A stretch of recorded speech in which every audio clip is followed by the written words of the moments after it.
Hey, ¿qué tal a todos? Soy Gerald y sean bienvenidos a otro video para el canal donde hablaremos acerca de las generalidades del sistema óseo. Para empezar, podemos decir que el esqueleto va a estar conformado por unos 206 huesos constantes, pero que vamos a encontrar otros que no son tan constantes, y esto lo vamos a denominar lo que son supernumerarios o accesorios. Por ejemplo, con la edad, lo que es el isquion, el ilion y el pubis se pueden soldar y formar lo que es el coxal. O en los niños, por ejemplo, están los huesos frontales que inicialmente se encuentran separados pero que luego se van a fusionar, y así podemos encontrar distintas formas de manifestarse el esqueleto, ya sea por un proceso normal o por una patología. Entonces el esqueleto lo podemos dividir en dos, en uno axial y otro apendicular. El axial básicamente va a estar compuesto por lo que es el cráneo, la columna vertebral, las costillas y el esternón. Y el apendicular va a estar compuesto por las extremidades superiores y las extremidades inferiores. Aquí vamos a tener que cada miembro va a estar dividido en dos porciones. Una parte que va a ser la cintura, que en el caso del miembro superior es la cintura escapular o la articulación del hombro también, y en la extremidad inferior la cintura va a estar compuesta por la pelvis, y también va a haber una porción libre del miembro que ya va a ser el resto del esqueleto. Tenemos que se va a componer también de cartílago y huesos. El cartílago va a ser un tejido conectivo avascularizado y que se va a encontrar básicamente en las partes del esqueleto donde se requiera más flexibilidad, y sus funciones básicas van a ser principalmente lo que es el soporte, la aportación de superficies lisas para el deslizamiento de las articulaciones y la capacidad de desarrollo y crecimiento de los huesos largos. Hay que tener en cuenta que los niños van a tener los huesos principalmente compuestos por cartílago, y luego estos se van a ir osificando y formando el hueso como tal, que es duro. Bueno, el cartílago va a estar compuesto por fibras elásticas y fibras de colágeno dependiendo de la función que vayan a realizar, y podemos dividirlo en tres tipos: el cartílago hialino, que es el más frecuente y que la matriz va a tener una cantidad moderada de fibras de colágeno y que podemos encontrar en las superficies articulares de los huesos. Luego tenemos el cartílago elástico, que va a estar compuesto por fibras de colágeno, pero va a tener también una cantidad importante de fibras elásticas, y son los que podemos encontrar en el oído externo, el cartílago que nos compone el oído. Y finalmente tenemos el cartílago fibroso, que está compuesto principalmente por fibras de colágeno y que lo podemos encontrar en los discos intervertebrales. El hueso va a ser un tipo de tejido conectivo muy duro, calcificado, y sus funciones básicamente son el soporte para el cuerpo y sus cavidades vitales, la protección de estructuras vitales como el corazón, por ejemplo, una base mecánica para el movimiento como es la acción de palanca, el almacenamiento de sales principalmente de calcio y fósforo, un aporte continuo de nuevas células sanguíneas que van a ser producidas por la médula ósea en la cavidad medular de muchos huesos, que ya lo vamos a explicar más adelante. Y bueno, tenemos que el hueso va a estar compuesto por diferentes partes, principalmente los huesos largos, por ejemplo por una diáfisis, que va a ser como el cuerpo del hueso, la metáfisis, que va a ser la unión entre el cuerpo y la extremidad, y el apífisis, que va a corresponder a lo que es el extremo del hueso. Ya en la configuración interna del hueso podemos decir que va a estar compuesta principalmente por un tejido compacto y un tejido esponjoso. Este tejido compacto es más duro y nos va a permitir soportar el peso, y va a estar compuesto en su parte periférica por el periósteo, que es otra capa que nos va a permitir la vascularización del hueso y la inervación.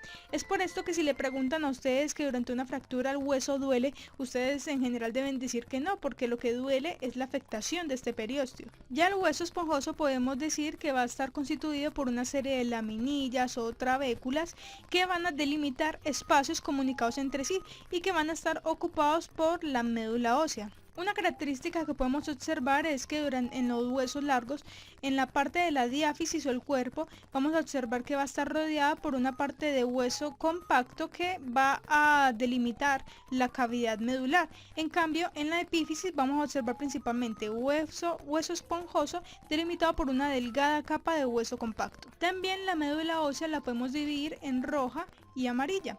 La médula ósea roja básicamente va a comprender células madres sanguíneas que se pueden convertir en glóbulos rojos, blancos o plaquetas, y la médula amarilla va a estar compuesta en mayor parte por grasa. Los huesos los podemos clasificar de acuerdo a la forma que presenten. Tenemos por ejemplo los huesos largos, que van a ser tubulares como el húmero, los huesos cortos, que son de forma cuboidal y que van a ser principalmente los huesos del carpo o del tarso también. Los huesos planos que van a tener dos placas de hueso compacto separadas por hueso esponjoso y que van a ser principalmente los huesos planos del cráneo que van a proteger el cerebro.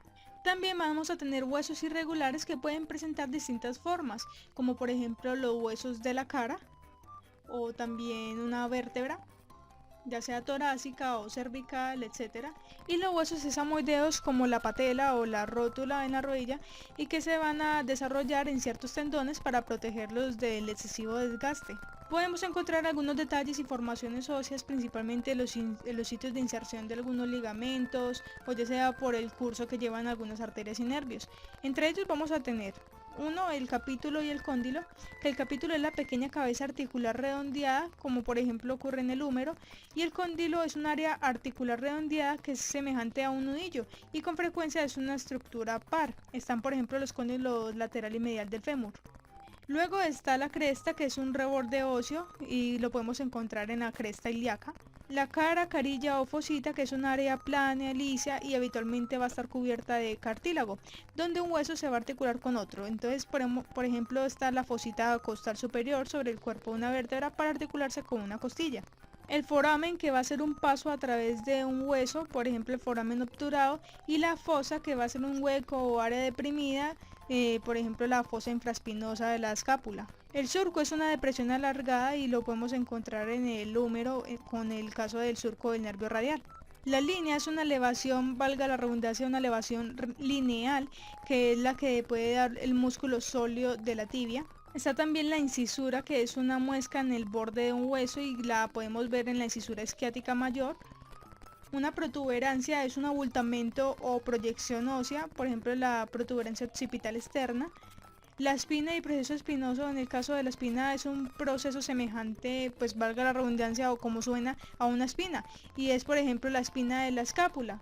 La cabeza es un extremo articular grande, redondeado, que lo podemos encontrar en la cabeza del húmero. El trocánter va a ser una gran elevación, que es por ejemplo el trocánter mayor del fémur, y el maléolo va a ser un proceso redondeado, como lo es el maléolo lateral de la fíbula, o mejor dicho el peroné.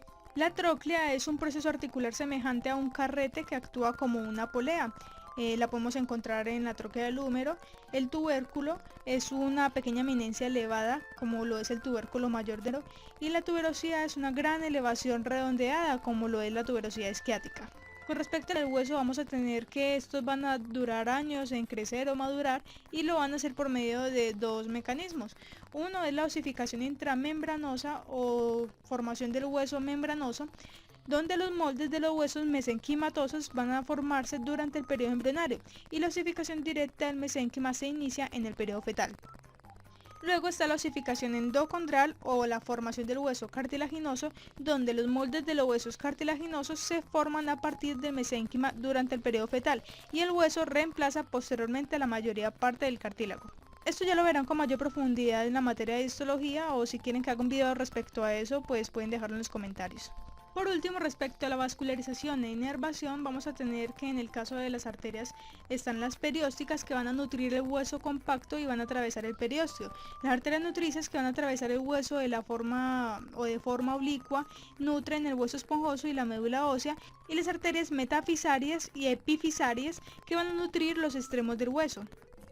También vamos a tener las venas, que van a acompañar a las arterias a su paso por los orificios nutricios, y los vasos linfáticos van a abundar en el periósteo. Con respecto a la inervación, podemos decir que van a acompañar a los vasos sanguíneos, y están los nervios periósticos, que van a poseer terminaciones sensibles y de dolor, y los nervios vasomotores, que van a producir constricción y dilatación de los vasos. Bueno, eso ha sido todo lo que podía decir acerca de las generalidades del sistema óseo. Aquí les voy a dejar unas preguntas que les pueden servir de repaso en este tema, y les pueden responder en la caja de comentarios, o si tienen alguna duda o aporte también lo pueden hacer ahí. Si les ha gustado el video, por favor dejen un like y suscríbanse a este canal, realmente eso me ayudaría demasiado. Un abrazo para todos y les deseo muchos éxitos en esos exámenes. Nos vemos, chao. Suscríbete. Suscríbete. Suscríbete.